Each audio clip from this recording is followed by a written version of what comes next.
김동혁 동아일보 사회부 기자, 김수현 동아일보 국제부 기자 모셨습니다. 어서 오세요. 안녕하십니까. 네.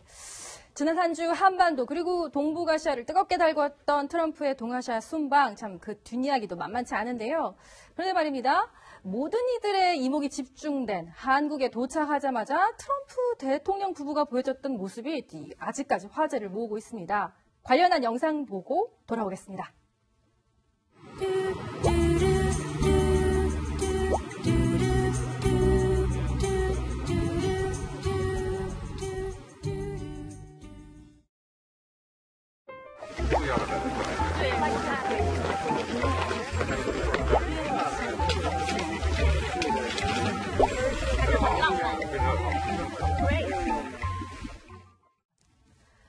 자, 로맨틱하다. 트럼프 대통령 입에서 저런 얘기가 나올 줄은 정말 몰랐는데 그 베이징에 가가지고 이 과거에는 불화설까지 나올 만큼 상당히 쌀쌀한 두 부부의 모습이었잖아요. 이번에 아시아에서는 굉장히 화기애애합니다.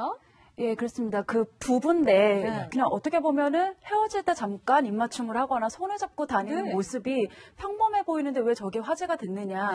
바로 5월 달에 그 중국과 그 유럽과 중동 순방할 지금 때 화면 속의 모습이죠. 손을 탁 치고 남편에게서 손을 잡으려고 하지 않는 저 모습 때문에 불화설이 나오기도 했습니다. 그런데 이번에 아시아를 순방할 때 지금 오산 공군기지에서는 입맞춤을 하고 자금성에 가서도 로맨틱하다라고 하면서 굉장히 감격스러워하는 모습을 보이면서 저것이 과연 불화설을 일축시키기 위한 것이냐 아니면 정말 부부관계가 다시 좋아진 것이냐 이런 여러 가지 이야기들이 나오고 있습니다. 그게 쇼윙이냐 아니냐 이걸 말씀하시는 건데요. 근데 이번에 우리나라에서 문재인 대통령 부부가 만찬을 할 때 트럼프 대통령이 멜라니아 여사가 굉장히 세심한 것까지 배려줬던 얘기들 들어요. 조명 얘기도 나오던데요. 예, 그렇죠. 아무래도 영부인이 오고 또 그러다 보니까 극진히 대접을 하기 위해서 굉장히 조명을 세게 달았다고 합니다. 평소보다. 근데 이제 멜라니아 여사가 조명이 너무 밝다라고 한마디를 했더니 트럼프 대통령이 직접 조도를 낮추어달라라고 해서 조도를 실제로 낮췄고 그제야 멜라니아 여사가 굉장히 만족했다는 그런 이야기가 전해졌습니다. 네, 일종의 깨알 배려군요. 근데 사실은 이제 근거는 없지만 좀 추정을 해보면 그 사이에 뭐가 있었냐면 사실은 이제 저 트럼프 대통령의 본처죠. 전처죠. 전처가 이제 회고를 원래했지 않습니까? 얼마 전에 회고를 내서 자기가 직접 트럼프하고 지금도 통화할 수 있는 전화가 있다. 그런지 굉장히 트럼프 전 대통령이 이혼했음에도 불구하고 영향을 미치고 있다는 듯이 이제 그걸 이제 발표를 했어요. 책을 냈어요. 그리고 사실 이제 그 딸인 이방카가 지금 거의 백악관에서 굉장히 실세이지 않습니까? 자, 그런 관계다 비춰보다 보니까 실제로 이제 멜라니아 여사 입장에서는 자칫하다가는 이 어떤 백악관 권력, 백악관 이거 자체가 상당히 전처에 관심이 쏠릴 수 있을 것이다. 아마 그런 우려들. 왜냐하면 지금 그 중간에 있었던 우리가 알 수 있는 상황은 이제 그 상황이거든요. 그래서 이제 이번 아시아 방문 때 보면 굉장히 친근한 이미지, 그다음에 의상이나 여러 가지 면에서 정말 영부인다운 그런 어떤 모습을 보여줬지 않습니까? 그런 걸로 비춰보면 아무래도 이제 정말 이제는 자칫하다가는 이 백악관 권력이 자칫 잃어버린 것이 아닌가. 아마 이런 노래가 있지 않을까라고 좀 근거 없는 해석을 해봅니다. 저도 기억이 나요. 그 첫 번째 부인 이방카의 어머니 이바나가 사실 퍼스트 레이디는 내가 먼저였다 이런 얘기까지 해가지고 발끈하기도 했었죠. 글쎄요. 속내야 두 사람만 알겠지만 저희가 또 주목하는 것은 미국 대통령 부인과 또 그 부부이니까요. 그런데 중국을 찾은 트럼프 대통령이 소녀 바보 할아버지 같은 모습을 연출했다고 하죠. 트럼프 대통령 굉장히 쌀쌀맞고 어떻게 보면 호전적인데 여기서만은 달랐다고 합니다. 그 모습 함께 보시죠. 네. 자, 화면 속의 저 모습인데요. 이방카의 딸이니까 아멜리아, 외손녀의 저 중국어를 아주 유창하게 하는 저 모습을 아라벨라의 저 유창한 모습을 보고 시진핑 주석이 아까 저희가 소개해드렸듯이 트럼프 외할아버지의 작은 천사다 이런 얘기까지 했다고요? 예, 그렇습니다.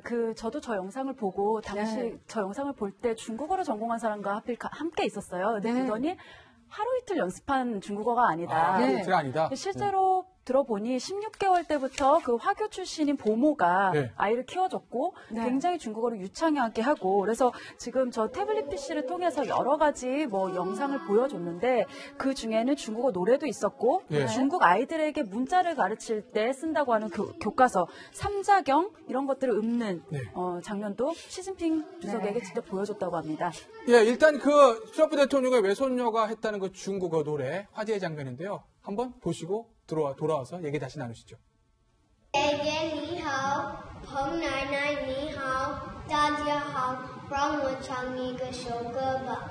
我们的田野，美丽的田野，碧绿的河水，有无边的稻田，无边的稻田，好像起伏的海面。 1950년대 유행했던 중국의 가요라고 하는데, 그러니까 우리로 치면 그 고향의 봄 같은 그런 우리 정서를 자극하는 노래를 시진핑 주석에게 시할아버지 안녕하세요 하면서 부른 거잖아요. 네. 이거야말로 감성 외교 아닌가요? 맞습니다. 이게 소위 말하는 소프트 외교죠. 네. 이게 해당 국가의 이제 문화와 정서를 같이 공유해서 그 감정을 자극하고 이제 좀 울리겠다 그런 이제 의미를 보여준 것인데 그러다 보니까 오히려 이제 시진핑 주석이 이제 아라벨라를 이제 천사다, 이제 양국 간의 이제 메신저다 이렇게 표현을 하기도 했었죠. 네. 근데 이제 이제 소프트 외교 말씀하셨는데 거기 노래를 사용해서 상대방 정상의 마음을 사로잡은 게 트럼프 대통령 처음이 아니라고요. 예전에도 중국과 미국 사이에 그런 일이 한번 있었다고 그러더라고요. 그렇습니다. 이게 지금 노래라는 게 보면 사실 이제 이게 상대방 국민들한테 상당히 친근감을 주지 않습니까? 그러다 보니까 사실 이번에 지금 그 아라벨라가 부른 노래 자체도 보면 이제 중국인들이 다 아는 옛날에 어떤 그런 전통을 하는 그런 노래였고 실제로 이제 닉슨 대통령이 그 방문했을 때도 마찬가지로 그때 이제 그 노래도 있었고 또 이제 이런 노래 같은 경우 보면 우리가 이제 정상 외교 때 사실 이번에 트럼프 대통령이 한국에 왔을 때도 보면 트럼프 대통령의 그 대통령 그 노래 이걸 우리가 이제 연주를 했죠. Hail to the Chief요. 그렇죠. 그런 거 미쳐봐서 볼 때 특히 이제 그 출신 지역의 그 대통령 출신 지역에서 가장 익숙하게 부른 노래들을 이제 우리가 연주를 한다든지 그런 걸 함으로 해서 좀 상대방이 딱딱한 마음을 풀어주는 역할을 하죠. 지금 저 화면 속의 모습은 1979년 미국을 방문한 등소평의 모습인데요. 저기서 지금 미국 어린이들이 중국어로 노래를 부르니까 천안문 창가를 부르니까 눈물을 흘리면서 굉장히 좋아했다. 그렇죠. 저기 뭐 박수 치는 것도 보면 롱샤오핑이 지금 뭐 얼마나 굉장히 감격을 했겠습니까? 좋아서 감격을 부르고 하는데 사실 그래서 이제 그 학자들 이야기는 결국 이제 하드 외교보다는 소프트 외교가 더 중요하다. 소프트 외교. 그래서 상대방의 어떤 감성을 건드리고 뭘 좋아하는지 상대방이 원하는 게 뭔지 이런 것들을 잘 하면은 실제 외교적 효과가 높다. 사실 이번에 보면 일본이 지금 이방카를 초청한 것이나 멜라니아 여사가 와서 한 것이나 사람들 뇌리에는 트럼프 이야기보다는 오히려 멜라니아의 옷과 그다음 이런 것들이 더 기억에 남지 않습니까? 그러니까 그런 것들을 비춰봐서 그 나라에 대한 이미지가 달라지기 때문에 우리도 아마 이런 부분도 좀 많이 신경을 써야 될 것 같습니다. 그 이야기가 나온 김에 그 지미 카터 대통령이 우리나라를 찾았을 때는 사실 중한미군 철수론이 나오면서 굉장히 분위기가 안 좋았잖아요. 그때 청와대가 또 준비한 음악 외교가 있었다면서요? 예, 그렇습니다. 그때가 1979년입니다. 그 한국 극장에서 상영되던 대한뉴스에서 카터 대통령이 한국을 방문한다. 그래서 굉장히 떠들썩하게 홍보를 했었고, 당시에 박정희 대통령이 이 카터 대통령의 고향이었던 조지아주 나의 고향 조지아주. 카터 대통령의 고향이죠. 예, 그래서 그리운 조지아주라는 노래를 연주를 하기로 했습니다. 그래서 잠시 분위기가 좀 부드러워질 것 같다가 갑자기 다시 주한민군 철수에 대해서 박 전 대통령이 약 40분간을 안 된다. 이것이 왜 부당한지를 설명을 합니다. 그러면서 다시 손이 부들부들 떨렸다는 거예요. 예, 굉장히 다시 이렇게 그 회담 분위기가 급 냉랭해졌다고 전해집니다. 김동혁 기자. 네. 우리 90년대 클린턴 대통령 방문한 적이 있었잖아요. 네, 그렇습니다. 그때는 아마 뭐 수영장 배경음악도 클린턴 대통령 좋아하는 거로 딱 맞춰서 틀어줬다는 얘기도 있던데. 네, 또 클린턴 대통령이 굉장히 풍채가 좋지 않습니까? 네. 그래서 수영장에서 이제 수영을 하는데 당시 이제 대통령이었던 이제 김영삼 대통령이 1993년 7월에 이제 클린턴 대통령이 좋아하는 노래들과 음악을 준비를 해서 수영하는 대통령을 배려했다라는 얘기입니다. 그래서 그 클린턴 대통령이 당시 수영을 하고 있으니까 이제 엘비스 프레슬리 음악과 각종 재즈 음악들을 이제 테이프에 녹음해서 틀어줬다라는 것인데 이것이 굉장히 감명 깊었다고 하더라고요. 제가 얼마 전 휴가에 이제 마카오에 놀러 간 적이 있었는데 네. 그 마카오 수영장에서도 수영을 하는데 물속에서 이제 그 클래식이 계속 흘러나오는데 굉장히 기분이 좋았습니다. 이제 그런 느낌이랑 굉장히 비슷하지 않았나 네. 싶습니다. 그 이제 김대중 정부 시절 같은 김대중 때 정부 그때 클린턴이 한번 와서 제 기억에는 그때 이제 KBS 열린 음악회 맞아요. 할 때 보면 그때 클린턴이 이복 동생이 있어요. 로저 클린턴하고 이제 별로 그렇게 유명하지 않은 그렇죠. 가수입니다. 근데 그 가수가 이제 열린 음악회에 나온 거예요. 그래서 이제 사실은 이제 세종문화회관에서 할 때, 아마 그때도 클린턴이 그걸 굉장히 고마워했어요. 정말 자기 동생을 그렇게 챙겨서 고맙다. 정말 그 미국에서는 그렇게 유명하지 않은데 우리나라 와서 그렇게 노래도 부르게 해주고 하는 것 자체가 보면 그 아마 이 로저 클린턴이 이제 북한에 가서도 아마 제가 알기로 그렇게 노래한 것으로 알고 있습니다. 네. 그만큼 그 사람의 어떤 가족 관계 이런 것도 이용하는 것도 상당히 외교적 효과가 있죠. 네. 뭐 외교가 매혹이라고 하니까요. 음악 외교를 통해서 상대의 마음을 여는 것도 굉장히 중요하겠죠. 그런데 이번 한중일 순방에서 가장 큰 핵심이 북한 문제 아니었겠습니까? 우리 국회에서의 미국 대통령으로서의 두 번째 연설 어떤 이야기를 쏟아냈는지 한번 들어보시고 자세한 이야기 한번 나눠보죠. Today I hope I speak not only for our countries, but for all civilized nations. When I say to the North, do not underestimate us and do not try us. North Korea is not the paradise your grandfather envisioned. 이현종 의원. 네. 결과적으로는 우리가 걱정했던 것 같은 큰 강력한 발언은 안 나왔습니다. 수위가 좀 예상보다 낮았는데 이게 원래는 그렇지 않았는데 참모들의 만류로 수위가 좀 낮아졌다는 얘기들이 있어요. 그러니까 특히 이제 아마 트럼프 대통령 참모들 입장에서는 국회에 와서 하는 연설이지 않습니까? 이제 그러다 보니까 사실은 이제 우리 국민들 앞에서 하는 연설이거든요. 문제는 뭐 북한에 대한 메시지는 어디서든지 해서 되죠. 예를 들어서 뭐 DMZ들 방문해서 해도 되는데 사실은 그 미국 대통령의 한국에 오는 가장 큰 이유는 뭐냐면 결국 강고한 한미동맹, 즉 피로 맺은 혈맹이다. 이런 부분들을 실제로 이제 강조하는 것이 가장 어떤 뭐 전통적으로 보면 굉장히 중요하다는 아마 건의를 한 것 같아요. 그래서 이번에 저는 트럼프 대통령의 연설을 보면 정말 어떻게 그렇게 구체적으로 이 어떤 논리 전개나 사실관계를 보면 굉장히 구체적이잖아요. 그래서 이제 들리는 이야기로는 특히 이제 주한미 대사관이나 그다음에 이제 CIA 한국 센터가 이번에 생겼습니다. 한국 센터요. 거기서 굉장히 막 사실관계들을 많이 수집을 해서 이 논리적 연관계를 많이 했다고 그래요. 특히 북한 인권 문제도 우리가 들어보지 못한 이야기들 꽤 많았었거든요.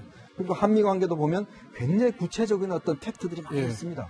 이걸 보면 아마 이게 이제 감동을 준 것 같아요. 결국은 트럼프 대통령이 말이 거칠고 뭐 막말 많이 한다 하지만 실제 이건 한국과 미국의 국민과의 어떤 관계거든요. 그런 것은 정말 당신과 우리는 혈맹이다, 피로 맺은 관계다. 아마 그런 것들을 해서 실제로 뭐 22번이나 박수가 나왔지 않습니까? 그렇죠. 그만큼 좀 감동적이었던 것 같습니다. 그런데 북한에서는 뭐 여기에 대해서 감동적인 박수를 보낼 수는 없지 않았겠습니까?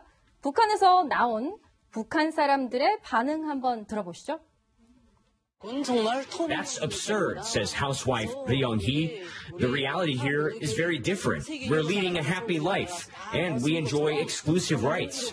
One example is our outstanding leader, Marshal Kim Jong-un. She says, he knows nothing at all about this part of the country, he says.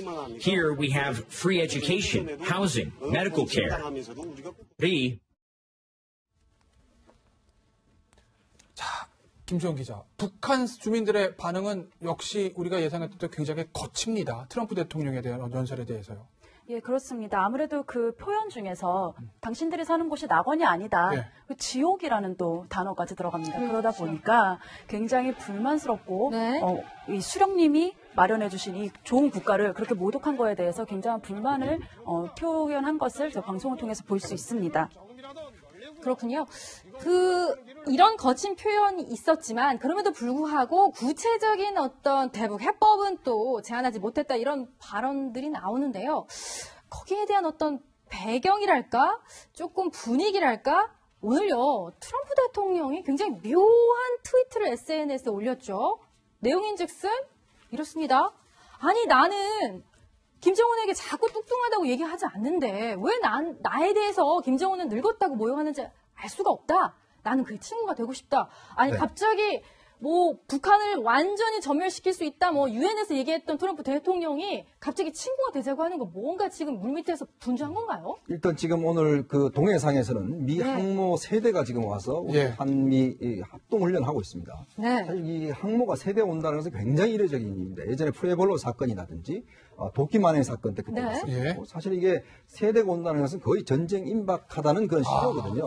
그만큼 이제 미국 입장에서 압박을 가하고 있는 것이고 아마 이번 시진핑과의 정상회담에서도 상당히 북한에 대한 추가적인 압박을 하겠다라는 아마 약속을 받아낸 것 같아요. 그런 면에서 본다면 트럼프 대통령이 이제 김정은에 관련해서 친구가 되려 한다는 의미는 한편으로 보면 강한 압박을 현실적으로 하고 있지만 그 출구를 마련해 주는 것이 아닌가라는 생각이 듭니다. 틸러슨 국무장관이 그런 이야기를 했죠. 지금 북한과의 한 2개 정도의 대화 루트를 가지고 있다라는 이야기를 한 것 자체가 보면 한쪽으로 몰면 사실은 이게 좀 터지지 않습니다. 즉 퇴로를 마련해 주는 것이죠. 그래서 볼 때는 이 압박 자체가 어느 정도 효과가 미치고 있다. 그래서 아마 트럼프 대통령 입장에서 보고 있는 것 같고 자 그런 의미에서는 일단 김정은한테도 뭔가의 퇴로를 마련해 주겠다. 아마 그런 사인으로 저는 읽고 있습니다. 네.